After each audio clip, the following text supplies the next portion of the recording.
Hi, I'm Justin Williamson, Certified Financial Planner with Center for Wealth Management. Today I want to talk to you about retirement, and specifically the decision to retire in general. Retirement for most of us is going to be one of the biggest decisions that we make in our lifetimes.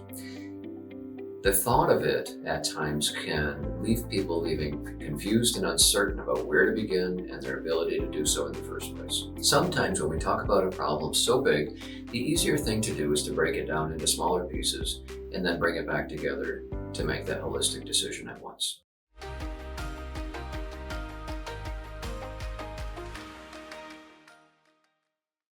So today what we want to give you is 6 questions that you can ask yourself to determine your ability or your readiness to retire today. The first question is, am I ready to stop working?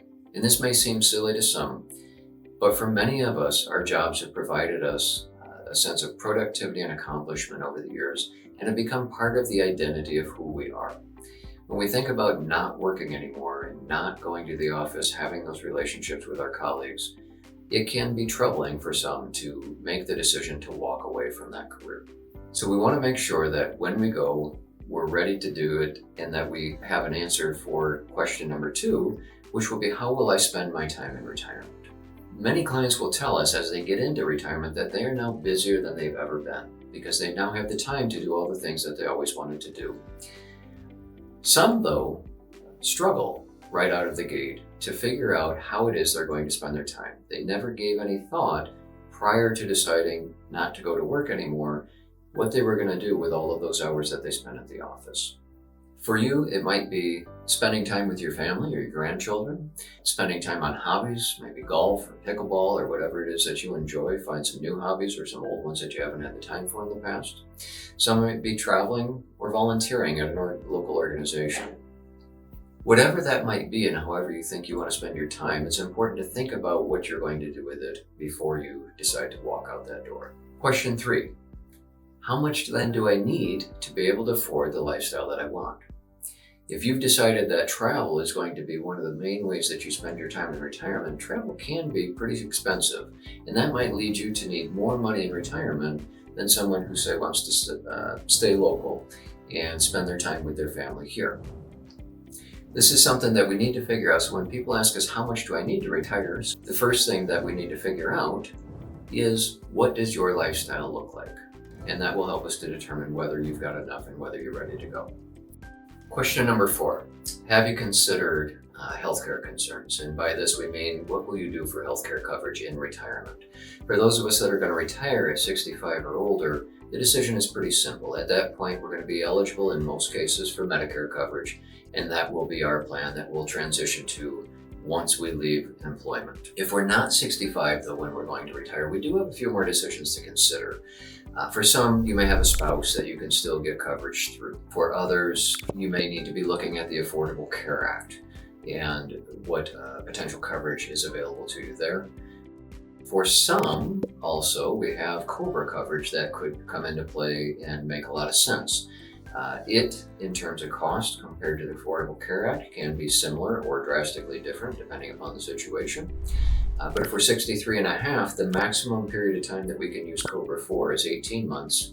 And so at 63 and a half, that can be a very convenient way to lead us into our Medicare eligibility. Question number 5, do I have a distribution strategy in place? Part of this distribution strategy will include when you decide to collect your Social Security benefits in retirement.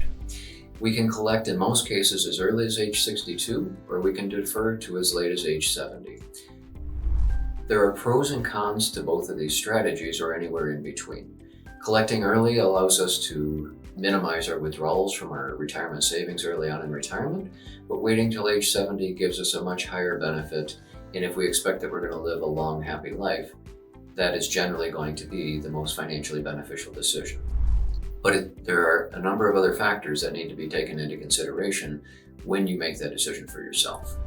Once you've decided when you're going to collect Social Security, that will then impact the amount of withdrawals that you'll need early on in retirement. From there, we need to determine which accounts will we take those from, what are going to be the tax consequences associated with those withdrawals, and are my investments well positioned to provide those withdrawals when I need them early in retirement. Generally, that means, are they in a safe place where I don't have to worry about a severe market drop the day after I walk out the door? Number 6, what could go wrong? Not anyone's favorite question or most pleasant thing to think about, but when we talk about your retirement planning and walking away from an income that supports your family today, we do want to make sure that we've dotted all the I's and crossed all the T's. And that includes looking at things like, do I need to continue to maintain life insurance in retirement? Do I need it to protect my Social Security or pension benefits should something happen to me prematurely? Are there other dependents that I need to make sure are taken care of, again, if something should happen to me in my early years of retirement? Important considerations to make. Long-term care is another one that most of us need to consider.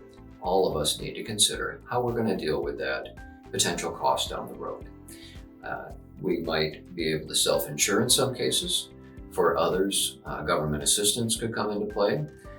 For the majority of us, though, long-term care coverage through a private insurance company is going to be something that we need to take a long, hard look at. Last, if you have a pension, there may be decisions to be made around whether to take a single life benefit or a survivor benefit.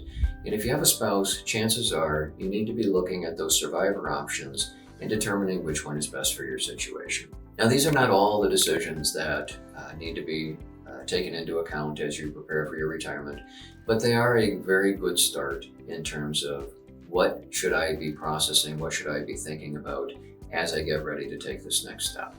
So those are 6 questions that you can ask yourself to determine your retirement readiness today. If you'd like help walking through the intricate details of each of those decisions that need to be made, we'd love to help. Please give us a call. Hope you have a great day.